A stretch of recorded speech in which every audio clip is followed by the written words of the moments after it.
Tim DVI Polri berhasil melakukan pemeriksaan ke seluruh jenazah korban kebakaran di perusahaan drone Kemayoran, Jakarta. Pemirsa, tim DVI Polri telah kembali mengidentifikasi 12 dari total 22 jenazah korban kebakaran gedung Tera Drone. Identifikasi dapat dilakukan cepat karena semua jenazah dalam kondisi utuh. Usai teridentifikasi, 22 jenazah korban kebakaran sudah diambil oleh pihak keluarga. Sampai dengan sore hari ini, Rabu tanggal 10 Desember 2025, pukul 16.53, tim DVI yang terdiri dari Biro Dokpol, Pusdokes Polri, Biro Lab Pusdokes Polri, Rumah Sakit Bayangkara tingkat 1 Pusdokes Polri, Bidokes Polda Metro Jaya, Iden Polda Metro Jaya, Forensik FKUI, Forensik Odontologi UI telah menyelesaikan seluruh pemeriksaan terhadap 22 kantong jenazah. Jumlah korban yang dilaporkan oleh pihak keluarga sampai saat ini mencapai 22 orang, dan pada pukul 15.30 tadi kami sudah melaksanakan rekonsiliasi yang ketiga untuk menentukan identitas korban dan memutuskan ada 12 jenazah telah kembali dan berhasil kita identifikasi. Di tahap 1 kemarin malam ada 3, tahap 2 tadi pagi ada 7, dan untuk sore ini ada 12, totalnya 22. Muhammad Ariel Budiman, pemirsa, salah satu korban jiwa dalam kebakaran gedung Tera Drone di Kemayoran, Jakarta Pusat, dimakamkan di TPU Jeruk Purut, Jakarta Selatan. Puluhan pelayat yang terdiri dari pihak keluarga dan kerabat korban turut mengantarkan Ariel ke tempat peristirahatan terakhirnya.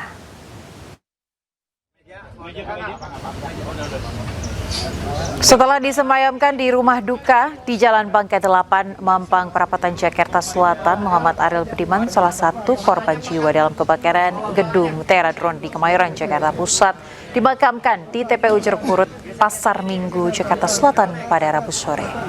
Puluhan pelayat yang terdiri dari pihak keluarga dan kerabat korban turut mengantarkan Ariel ke tempat peristirahatan terakhirnya.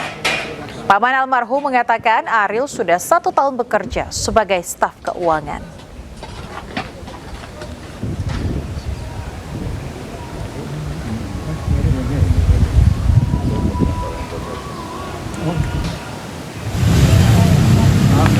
Sementara itu, pemirsa, korban Atiniah Isnaini Rashidah dimakamkan di TPU Kebonpala, Jakarta. Ayah korban mengatakan Atiniah Isnaini Rashidah adalah mahasiswi di salah satu perguruan tinggi negeri yang baru 1 bulan magang di perusahaan Tera Drone. Ayah korban juga mengatakan Atiniah selalu minta dijemput jika pulang kantor. Namun, pada hari kejadian, orang tua tak menerima kabar. Keluarga mengetahui kebakaran kantor tempat magang korban dari media sosial.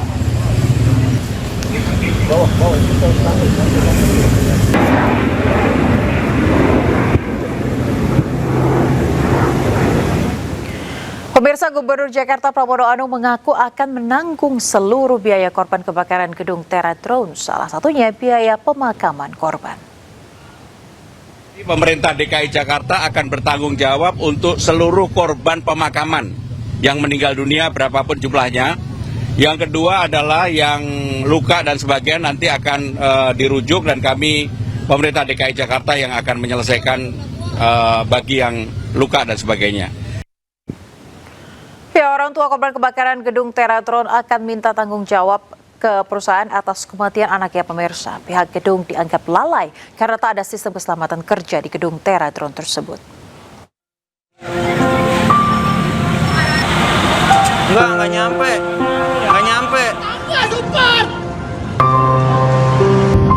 Udah nggak habis pikir. Gimana Rehan meregang nyawanya gitu loh.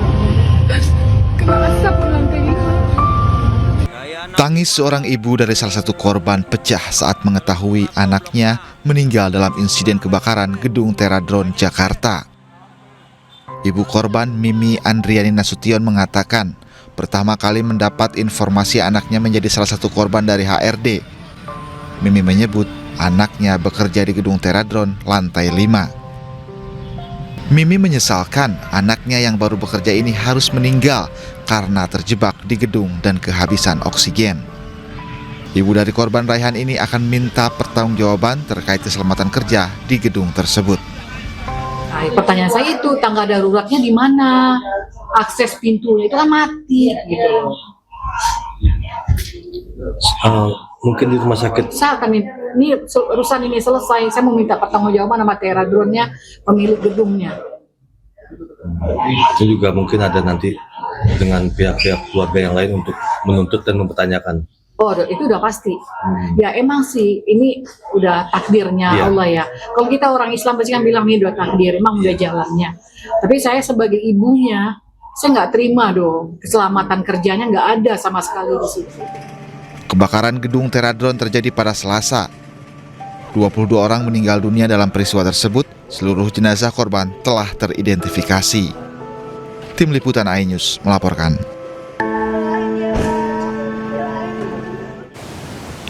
Polisi selidiki unsur kelalaian dan pidana pada kebakaran gedung Teradron Kemayoran, Jakarta. Manajemen gedung akan segera diperiksa terkait izin dan kelayakan fungsi gedung.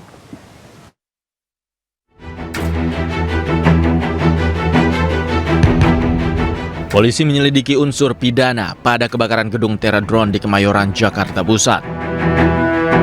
Setelah melakukan pemeriksaan terhadap 6 karyawan yang selamat, penyidik menjadwalkan pemeriksaan pada 2 saksi kunci dari pihak manajemen gedung. Ada 2 orang saksi kunci lagi yang akan kami periksa, termasuk dari pihak manajemen. Tentunya kami berharap bahwa pemeriksaan ini bisa membuat terang, dan kami masih melaksanakan penyelidikan untuk menemukan apakah ada pidana atau karena kelalaiannya yang menyebabkan korban begitu banyak. Sementara itu dalam tinjauannya ke lokasi kebakaran, Menteri Dalam Negeri Tito Karnavian menyoroti izin bangunan gedung dan sertifikat layak fungsi. Dari diskusi tadi dengan Pak Wali Kota, Pak Kapolres, kemudian juga dengan Kepala Dinas Pemadam Kebakaran DKI, logika saya tadi ya berpikir bahwa setiap pembuatan bangunan juga harus ada pengujian tentang pencegahan kebakaran atau mitigasi atas kebakaran. Apalagi di Jakarta ini banyak sekali high rise building, gedung-gedung tinggi yang kalau terjadi kebakaran risikonya lebih besar dibanding dengan yang low rise building, daerah gedung-gedung yang rendah. Mendagri menilai harus ada regulasi yang mengatur pengecekan keselamatan gedung secara berkala agar kejadian ini tidak terulang kembali. Di Jakarta, Hendri Aprila, Seto Pratomo, iNews melaporkan. Selain itu, pemirsa, polisi ungkap kebakaran diduga berasal dari ledakan baterai drone yang berada di lantai 1 gedung Teradron. Api sempat berusaha dipadamkan oleh karyawan namun tak berhasil. Daya 65 Jalan Suprapto Blok A. Enggak nyampe. Polres Metro Jakarta Pusat mengungkap kronologi terbakarnya gedung Teradron di Kemayoran, Jakarta Pusat yang terjadi pada Selasa 9 Desember. Polisi menyebut kebakaran pertama kali diketahui antara pukul 12.30 hingga pukul 12.50 waktu Indonesia Barat. Petugas juga menyebut api diduga berasal dari lantai 1 gedung yang memiliki 7 lantai itu.